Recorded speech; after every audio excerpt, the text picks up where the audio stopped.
예수님께서 게네사렛 호숫가에서 말씀을 가르치고 계십니다. 이 게네사렛 호수는 갈릴리 호수의 또 다른 말이 되겠습니다. 게네사렛 호숫가에서 사람들이 예수님의 말씀을 듣기 위해서 많이 몰려와서 예수님께서 말씀을 가르치다가 어디에서 말씀을 가르치는가 하면 보니 배 두 척이 있길래 예수님께서 배 그 중에 한 척 위에 예수님께서 올라가시죠. 올라갔던 그 배는 베드로의 배였습니다. 그 위에서 예수님께서 말씀을 가르칩니다. 말씀을 다 가르치고 난 후에 베드로에게 이렇게 얘기하죠. 너 이게 배 몰고 나가서 저 깊은 곳에 그물을 던져라. 그렇게 얘기합니다. 그래서 베드로가 깊은 곳에 가서 그물을 던지지요. 밤새도록 고기를 잡지 못했던 이 베드로지만 또 피곤하고 쉬고 싶었겠지만 그는 배를 타고 나가서 깊은 곳에 그물을 던집니다.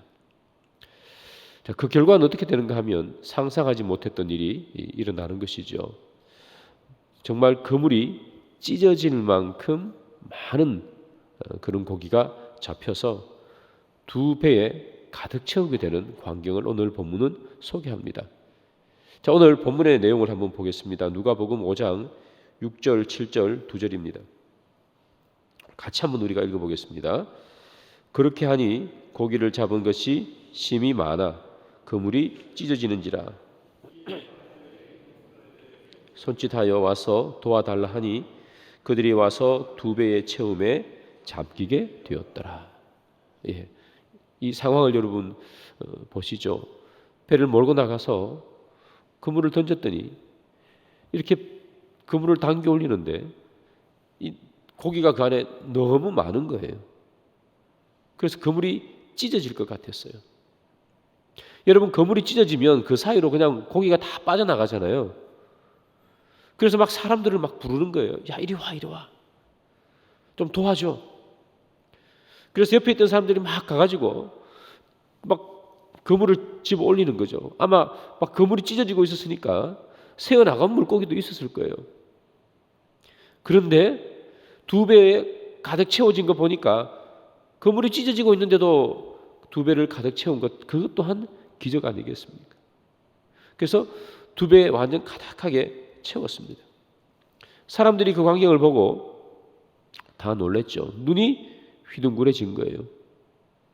아니, 좀 전까지만 해도 고기를 잘 낚을 수 있는, 흔히 포인트 그러잖아요. 포인트에 가서 열심히 고기를 잡았는데 한 마리 못 잡았었는데 예수님께서 가서 고기를 잡게 하시니 고기가 다 잡힌 것 아니겠습니까? 사람들이 다 놀라고 어떤 사람들은 막 기뻤겠죠. 밤새 헛수고했는데 고기가 다 잡혔으니까 얼마나 막 기쁘겠어요. 어떤 사람은 흥분했을 거고 어떤 사람은 놀랐을 거고. 자, 전부 다 기뻐하고 또는 놀라기도 하고 막 그런데 이 베드로는 기쁘고 놀라는 게 아니라 다른 사람과는 조금 다른 반응을 보이죠. 자, 8절입니다. 다 같이 읽습니다. 시작. 시몬 베드로가 이를 보고 예수에 엎드려 이르되 주여 나를 떠나소서 나는 죄인이로소이다 하니. 사람들은 다 서서 놀랄 뿐이었습니다. 어떻게 이런 일이 일어날 수가 있을까? 어떤 사람은 기뻐했겠죠. 이야, 수지 맞았다. 나가길 잘했네. 피곤해서 집에서 쉬려고 그랬는데 나가길 잘했네. 이 배에 가득 채워졌어. 어떤 사람은 좋았고 어떤 사람은 기뻤고 어떤 사람은 놀랐고. 근데 이 베드로는 놀라움을 뛰어넘어서 예수의 무릎 앞에 아래 엎드려 가지고 나는 죄인입니다. 나를 떠나소서 이렇게 표현한단 말이죠. 자, 고기가 가득 채워진 것을 보고 베드로는 왜 놀라움과 기쁨을 뛰어넘어서 자기를 죄인이라고 얘기하면서 예수님 앞에 엎드리느냐 말이죠. 왜 자기를 죄인이라고 고백하느냐 말이죠. 자, 여러분, 베드로가요 밤새 그물을 씻다가 고기를 잡다가 고기를 못 잡았죠. 그래서 이제 내가 쉬어야 되겠다. 오늘은 안 되겠다. 그래서 배를 무트로 육지로 끌고 와서 이제 그물을 씻고 있습니다. 근데 예수라는 사람이 자기 배에 올라와 가지고 사람들에게 다 이렇게 말씀을 가르쳤죠. 그리고 자기에게 말하잖아요. 너 저기 배 끌고 가 가지고 저 깊은 곳에다가 그물을 던져. 얼마나 쉬고 싶었겠습니까? 근데 베드로가 이렇게 말하잖아요. 밤이 새도록 수고해서 내가 고기 한 마리도 못 잡았지만 말씀에 의지해서 내가 깊은 곳에 그물을 던지겠습니다. 그렇게 이야기죠 하죠. 여러분, 베드로가 말씀에 의지해서라는 말씀이 중요하죠. 베드로는 쉬고 싶었습니다. 빨리 들어가서 좀 자야지. 밤새도록 고기를 잡았으니 피곤하지 않겠습니까? 그런데 예수라는 사람이 자기 위에 올라와서 사람들에게 말씀을 선포합니다. 베드로 자기에게 선포한 말씀이 아니에요, 여러분. 누구에게 한 말씀입니까? 베드로 들으라고 한 얘기가 아니라 예수님께서 자기의 말씀을 들으려고 게네사렛 호숫가에까지 몰려온 많은 사람들에게 말씀을 주셨죠. 배 위에 올라서 말씀을 선포했습니다. 다른 사람에게 준 말씀입니다. 여러 사람에게 준 말씀이라고요. 그런데 그물을 씻던 그 베드로가 그 많은 사람들에게 준 그 말씀이 베드로는 누구의 말씀으로 들어요? 나에게 주시는 말씀이에요. 정말 많은 사람들이 게네사렛 호숫가에서 예수님의 말씀을 들었지 않습니까? 근데 그 누구도 그 말씀을 듣고 난 후에 이 베드로처럼 예수님 발 아래 엎드려서 나는 죄인입니다 라고 얘기한 사람이 없고, 베드로와 함께 고기 잡으러 나가서 그물이 찢어지고 있는데도 불구하고 두 배를 가득 채운 놀라운 일을 본 사람들조차도 그 누구도 베드로처럼 예수님 발 앞에 엎드려서 나는 죄인입니다 라고 말한 사람이 단 한 명도 없습니다. 오직 베드로만 그렇게 하죠. 많은 사람들이 거기에 똑같이 베드로와 함께 말씀을 들었지 않습니까? 그러나 그 말씀이 그 많은 사람들에게는 좋은 말씀. 그래, 그 말이 맞지. 저 말씀 좋은 말씀이지. 많은 사람들이 좋은 말씀으로 들었겠지만 그 말씀이 나에게 하시는 말씀으로는 그 아무도 듣지 못했어요. 그저 좋은 말씀이었어요. 들을 만한 말씀이었어요. 그러고 보면 여러분, 예수님께서 수많이 복음서에 보면 사람들에게 말씀을 하시죠. 그런데 사람들이 그 말씀을 듣고 다 놀라잖아요. 이런 권세와 권능이 어디에서 왔느냐? 사람들이 다 깜짝 놀라지만 그 말씀을 듣고 그 누구도 예수님 앞에 엎드려 주님, 내가 죄인입니다. 그렇게 예수를 따라가는 사람이 없어요. 왜 그럴까? 전부 다 좋은 말씀으로 그쳤기 때문입니다. 그래, 저 말씀을 들으면 뭐 나쁜 것은 없지. 흔히 우리가 말하는 것처럼 그래, 교회가 뭐 나쁜 거 가르치니 믿지 않는다, 부모님들이 그렇게 말하는 것처럼 정말 많은 사람들이 오늘 본문뿐만 아니라 복음서를 읽어보면 정말 많은 사람들이 예수님의 말씀을 듣지만 그러나 그 말씀 앞에 넘어지는 사람은 거의 없단 말이죠. 그 말씀이 대단하다고는 얘기하지만 넘어지는 사람은 없어요. 왜 그럴까? 그 말씀이 좋은 말씀으로 끝났기 때문입니다. 저분은 정말 좋은 말씀을 하신 분이야. 그런데 그 말씀이 나에게로 침투해 들어와서 나에게 주시는 말씀이야라고까지 생각을 하지 못하는 거죠. 오늘 본문도 그렇지 않습니까? 몰려드는 많은 사람들에게 예수님 말씀했어요. 다 듣고 좋은 말씀이죠. 예수님 나쁜 말씀하는 게 있습니까? 그래, 오른뺨을 때리면 왼뺨도 돌려대야지. 다 좋은 말씀이죠. 사랑하라, 원수까지도 사랑하라. 그래, 다 좋은 말씀이지. 그래, 주 말씀 좋은 말씀이. 근데 그 말씀이 내 말씀이 안 되면 그 좋은 말씀이 의미가 없다고. 그래, 원수까지도 사랑하라 했으니 나도 원수를 사랑해야지. 이렇게 돼야 내 말씀인데. 그래, 좋은 말씀이지 하고 끝나버리는 거예요. 구하라 그리하면 주실 것이. 그래, 구하면 주시겠지. 그렇게 끝나버리면 안 되는 것이 아니에요. 그 말씀을 따라서 내가 구해야 된다는 얘기죠. 그런데 말씀이 사람들에게는 좋은 말씀일 수는 있어도 나에게 주시는 말씀은 아니었던 것 같아요. 그래서 예수님 말씀을 듣고 말씀이 대단하다고는 다들 얘기하지만 말씀 앞에 무릎 꿇는 사람은 없더라는 거예요. 여러분, 오늘 베드로는 게네사렛 호숫가에서 예수님을 만났습니다. 자기 자신에게 한 말씀은 아니지만 많은 사람들에게 한 말씀, 그 말씀에 자기의 마음이 움직이잖아요. 그래서 피곤함에도 불구하고 말씀에 의지해서 내가 바다로 나가고 그물을 던지겠습니다 하는 거예요. 주님의 말씀이 베드로의 마음을 움직이는 것 아니겠습니까? 우리의 삶을 돌아보면서 그런 생각을 하게 됩니다. 우리가 얼마나 많이 말씀을 들어요. 주일뿐만 아니라 아마 여러분들은 집에 가시면 TV로도 또는 유튜브로도 내가 좋아하는 목사님의 말씀, 설교 말씀 많이 들으시잖아요. 그리고 우리는 다 평가를 합니다. 저 말씀 참 좋네.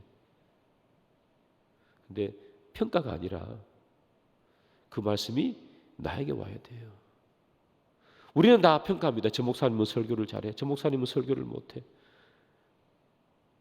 평가하려고 우리가 말씀을 듣는 것이 아니라 그 말씀을 내 속에 받아서 내가 하나님 앞에 바로 선 존재로 살기 위해서 우리가 말씀을 듣지 않습니까?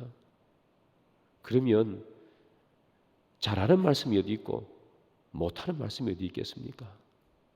다 하나님의 말씀인걸요.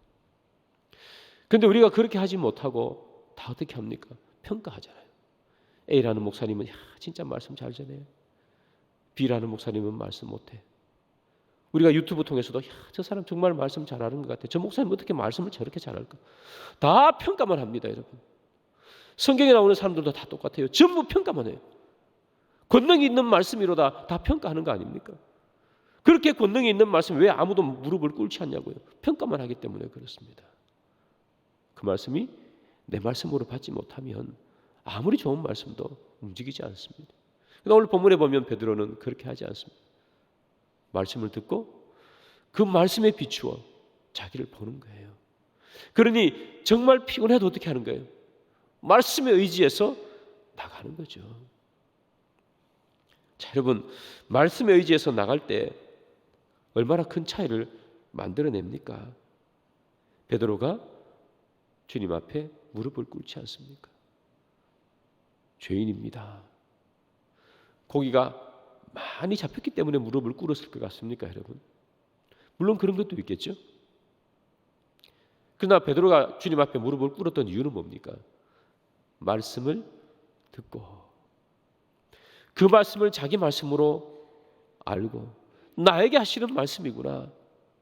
그 말씀이 먼저 자기 마음속에 있었기 때문에 고기가 그렇게 많이 잡히는 것을 보고 그래, 말씀을 전한 저분이 주님이 맞구나.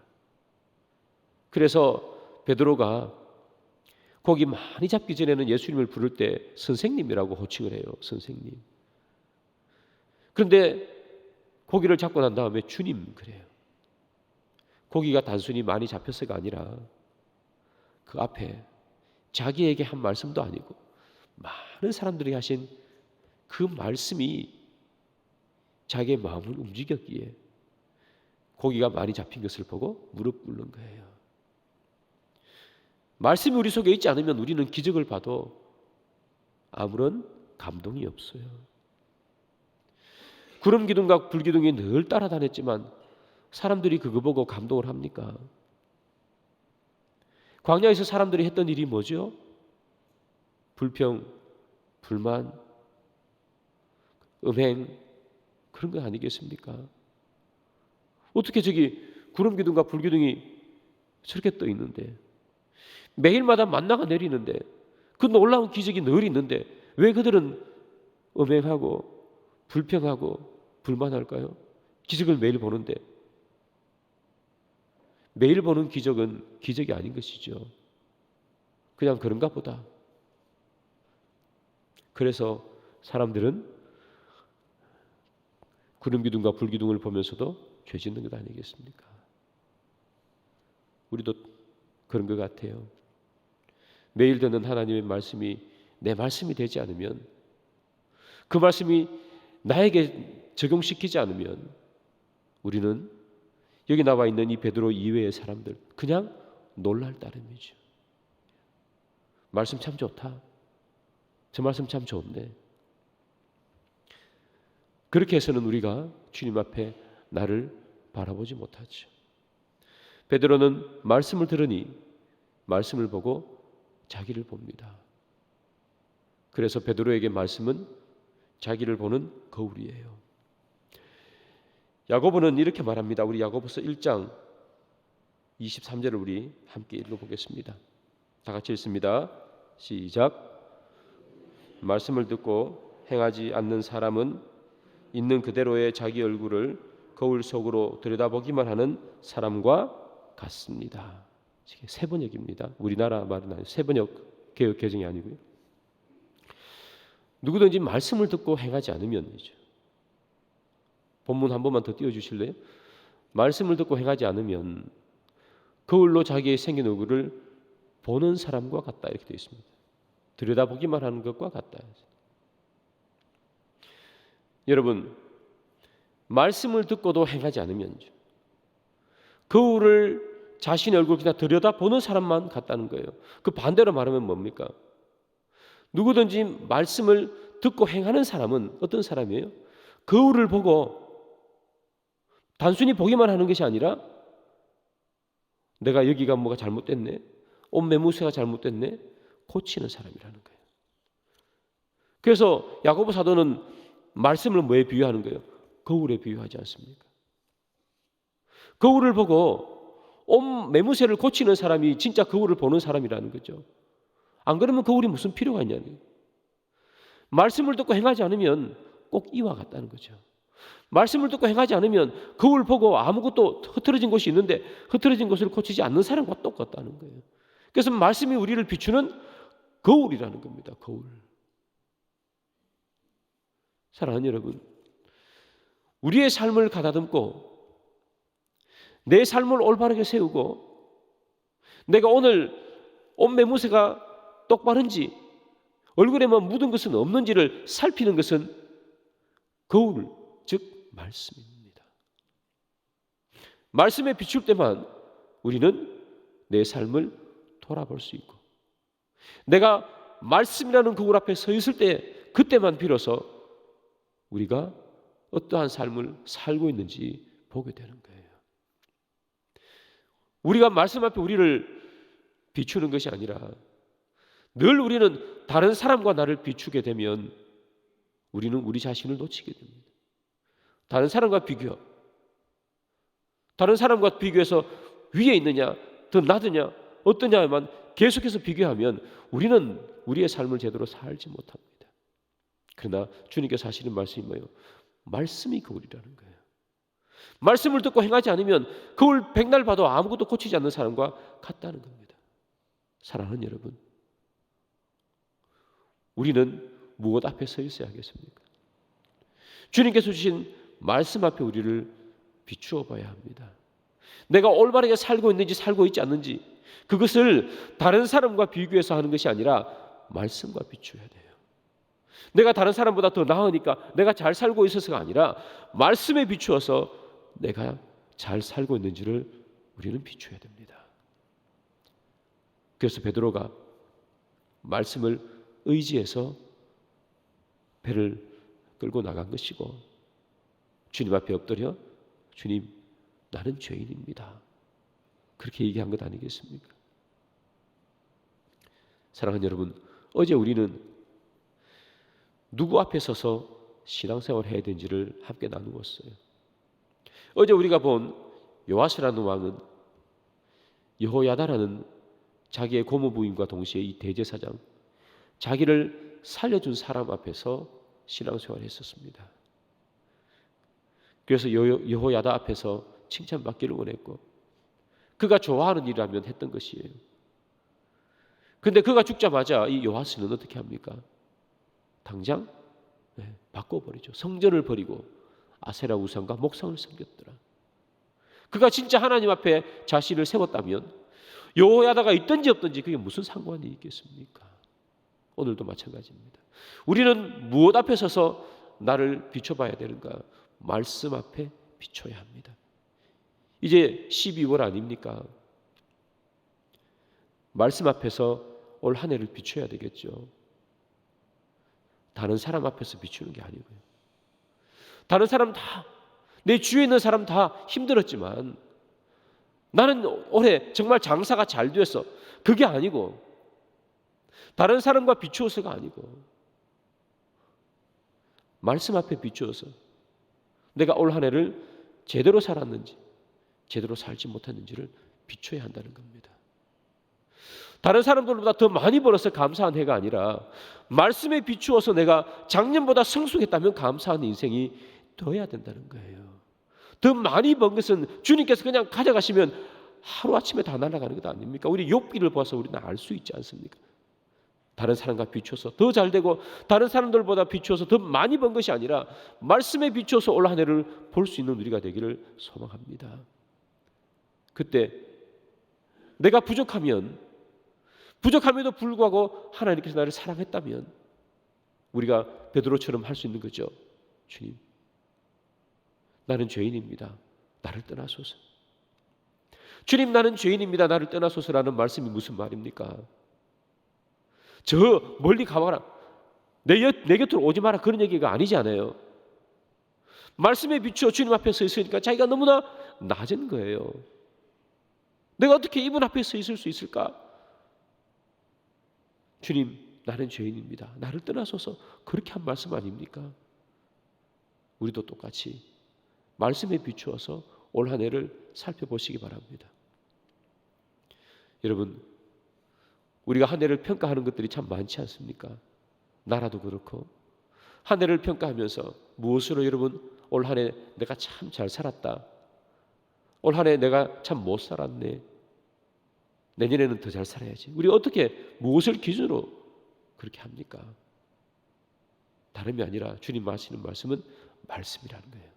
사랑하는 여러분, 말씀이 우리의 거울이라는 것을 분명히 하시고 말씀에 비추어 나를 보시고 그럼에도 불구하고 온 매무새를 고치지 않으면 그 말씀이 우리에게 무슨 소용이 있겠습니까?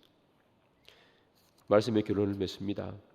사랑하는 여러분, 우리를 평가하고 그리고 우리가 올 한 해 동안 잘 지냈는지 잘 지내지 못했는지를 평가하는 기준은 세상의 기준은 정말 많지만 그러나 우리의 기준은 하나밖에 없습니다. 말씀입니다. 말씀에 비추어 우리를 보십시오. 그리고 주님 앞에 겸손하면 주님께서 우리에게 어떤 은혜를 주십니까? 베드로에게 만선의 복을 주신 것처럼 우리가 말씀에 비추어 주님 앞에 겸손하면 그때 주님께서 여러분들에게 2배가 가득 넘치는 만선의 기쁨을 우리에게 주실 줄 저는 믿습니다. 절대로 여러분 다른 사람과 비교해서 올 한 해를 평가하지 마십시오.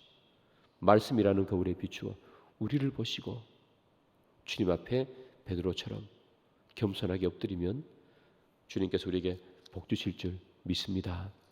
그런 한 해를 되돌아보시는 저와 여러분들이 되기를 주님의 이름으로 축복합니다.